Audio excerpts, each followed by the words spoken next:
All right, it is the witching hour. Yeah. The photographers call it the golden hour, and other people call it the witching hour. I just call it the good wave hour. It's time for some great live music, and we thank you so much for turning out to the SoCal Honda Sound Stage. Do you like the room? Yeah. All right, well, because we like you in it. And we have a very, very, very special guest. He even wore a suit for you tonight. Mm-hmm. And some serious bling. That's right. Without further ado, because we're going to make this a very quick Q&A session, maybe 10 minutes or so, because we want to give him every possible moment to give you the most music he can. Ladies and gentlemen, the incredible Norman Brown.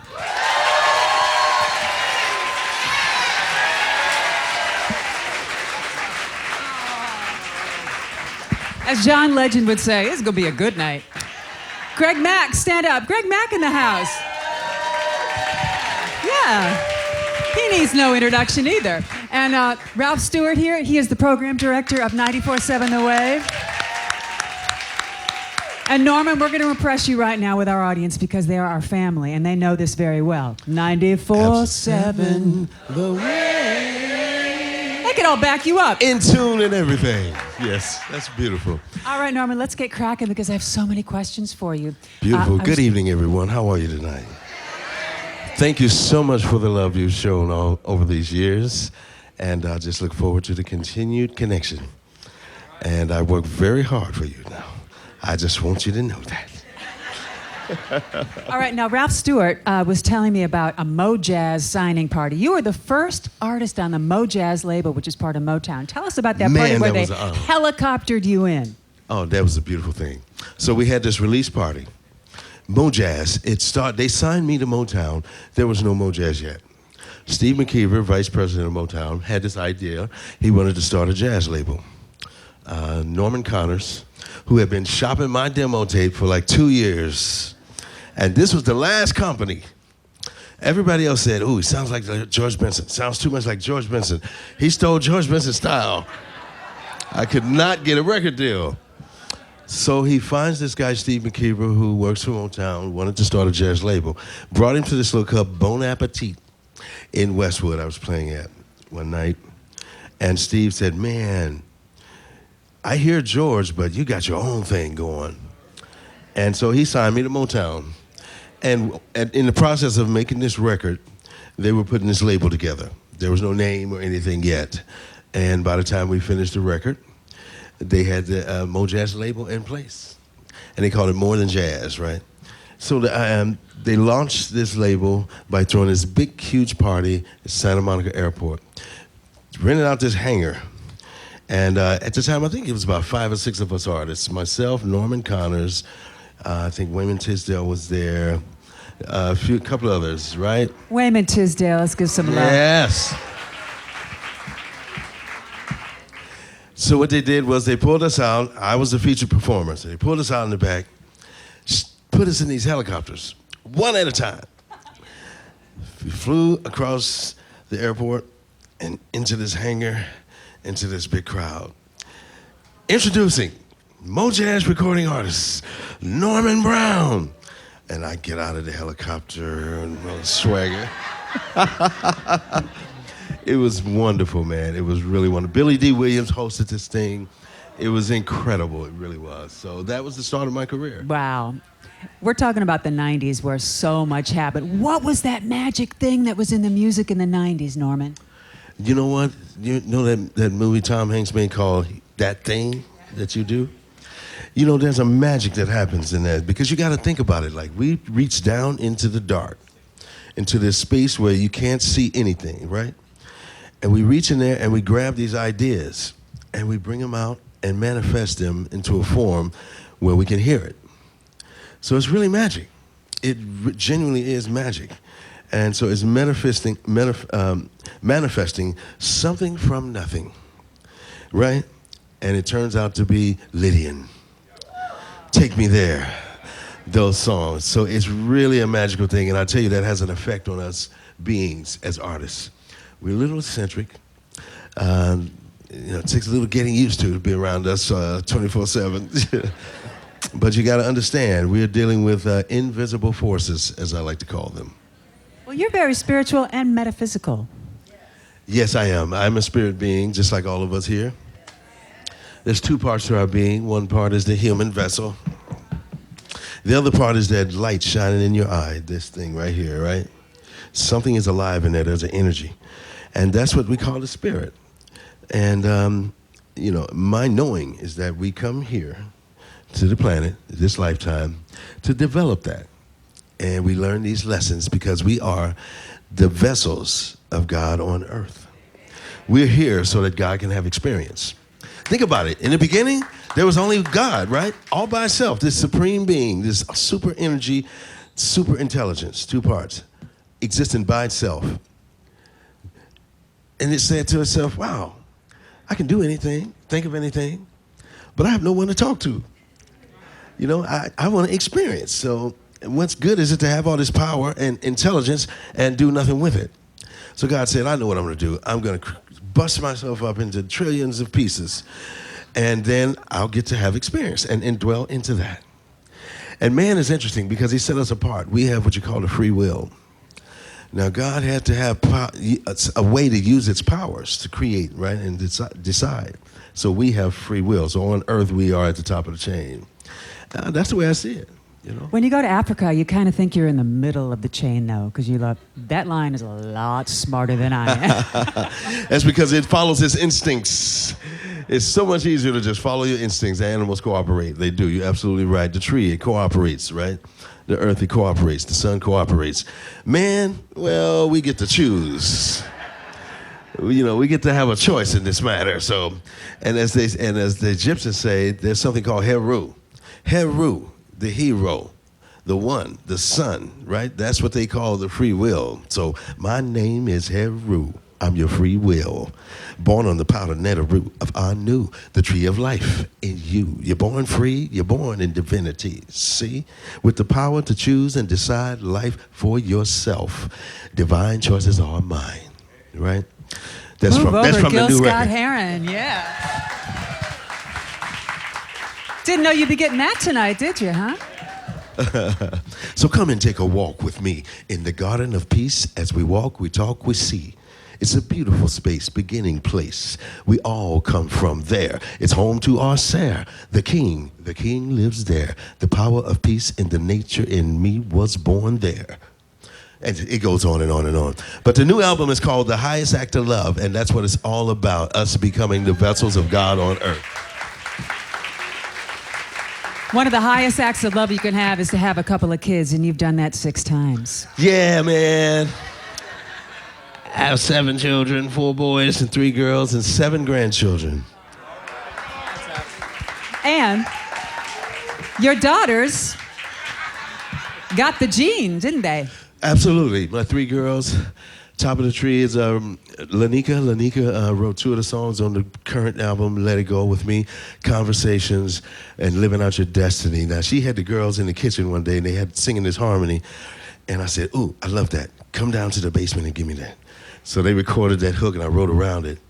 Keisha, she's a West Point graduate. She fought in Iraq for us, And Rochella, you'll see her tonight. She's a Berklee School of Music graduate. But yeah, the girls followed in that they got the gene. They love the music, and the boys, yeah. They do what we do. Hunt and gather. I only have 10 minutes for the Q&A, and I don't want to take it all up. Do you have a question for Norman Brown? Please raise your hand, and we'll give you the mic. Right here in the white? Right here? Okay. Okay, that's fine. What's on your mind, young lady?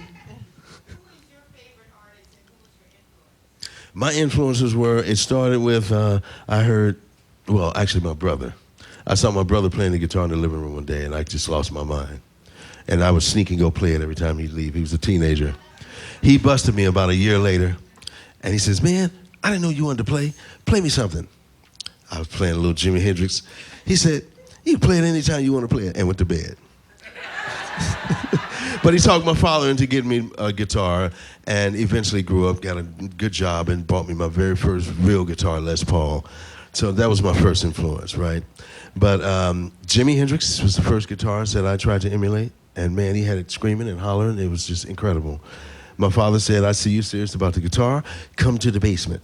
Took me downstairs, and he put on this Wes Montgomery record. I was too through. So I had to get me some Wes Montgomery in my sound. And later, my sister ran in the house with a record, said, Norman, you gotta hear this. He's singing with the guitar. George Benson. So I love George Benson's those. a big fan of yours. If he were here tonight, what would you tell him about your music compared to his music? Wow. Well, you know, George is more of a performer, player. He doesn't really write, and I'm a writer. That would be the major difference right there, but I'd love to write for him. Yeah. But the groups like Earth, Wind and Fire, Commodores, you know, all those Wild Cherry, all those great groups. Yeah. Okay, now this question here, please. Lady in white with the red purse. Oh, okay. Okay, then next Sure. to you. I do. I play with my thumb as well. You got to play with your thumb. You learn some Wes. You know that, my man. That's what's up. See, Wes started playing with his thumb because when he would practice, his wife said it was too loud. Wes, could you turn it down a little bit? It's too loud. So Wes said, sure, honey. He threw away the pick, and he started playing with his thumb. And it was a smoother, softer sound, and developed a whole style of guitar playing with that. Yeah. Another genius woman move. Okay. Come on, the Queen. That's right. See, people don't know the power of the Queen. We all come. You can't get to Earth unless you come through the Queen. We love you, Norman. Right over here, there's a question. Yes. I didn't hear that. Could you have my pick? Yes. Can you? Oh, he's giving up the pick. Look at that, right from the strings. Ooh.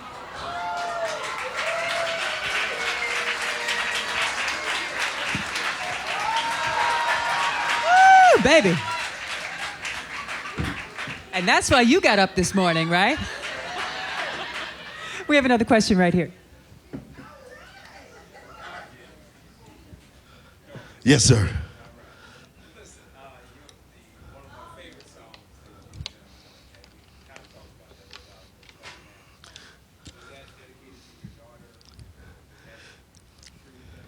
Okay, Absolutely. the question, could you repeat it? Okay. The question was one of his favorite songs is a song of mine called Up and Atom. That's on the Celebration CD. He asked if I wrote that for my daughter. Yes, I did. She came to me one day. She said, she's a bass player. She said, but Dad, I'm going to West Point. I want to go to West Point. I said, wow, that's not a music school. That's the military. She said, I know, but I want to take care of my life. You know, and I don't want to be asking you for money all the time. I said, West Point it is, baby girl. But when she got shipped, then she went off to Iraq and all that.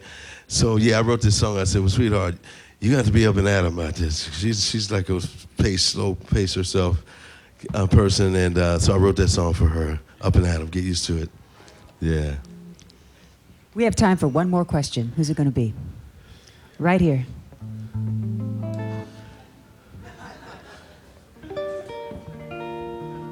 Okay, in back. In the back.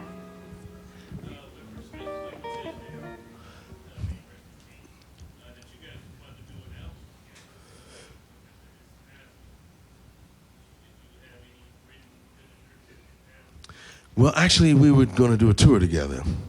It was my Summer Storm tour. I think it was 2000, one of those years. And man, right before rehearsals, I'm talking like 3 or 4 days before rehearsals, Wayman called, and he was getting himself ready to come out here to rehearse. It was going to be myself, Wayman Tisdale, and Eric Darius. Yeah, and hung up the phone from Wayman, and 2 days later got that call. So no, we didn't get to write together, but we did get to play together though. During the Mojazz years, we did a lot of touring together and promotionals and stuff like that. And I was talking to the sky a lot when I talked to him. Was it different playing with him because he was self-taught? Say that again. Was it different playing with Wayman because he was self-taught? Well, I was too. Yeah, most string instruments we are. Most of us are. We don't really study. I played saxophone, so I learned to read, but most of us, it's not in schools. You don't see the guitar in the marching band or the symphonic orchestra, right? So there's no place to really learn it. The local music store, I tried that. Yeah, my father took me to the local music store to take guitar lessons, and the guy put my foot up on the stool, And he had me playing like this. And he says, well, what do you want to learn? I said, I want to learn some West Montgomery. He says, well, let's go upstairs and get a book and learn some together. So I got in the car, but my father picked me up. I said, Dad, I'm good with that. No lessons, I'll just learn from the records. Yes. Are you about ready to do some Are you going to sing a little tonight? Just a little? Oh, sing a little. Well, yes, absolutely I am. Yes, I'll do some singing for you. Y'all want to hear me sing? I think they're ready for anything you're about to before. do. Let's Okay. do it, shall we? You ready Let's for the bring show? him on. Y'all want to hear some music? Ladies and gentlemen, 94.7 The Wave, our family, we're so glad you're here in the house tonight for the Grammy Award-winning sensation that is Norman Brown.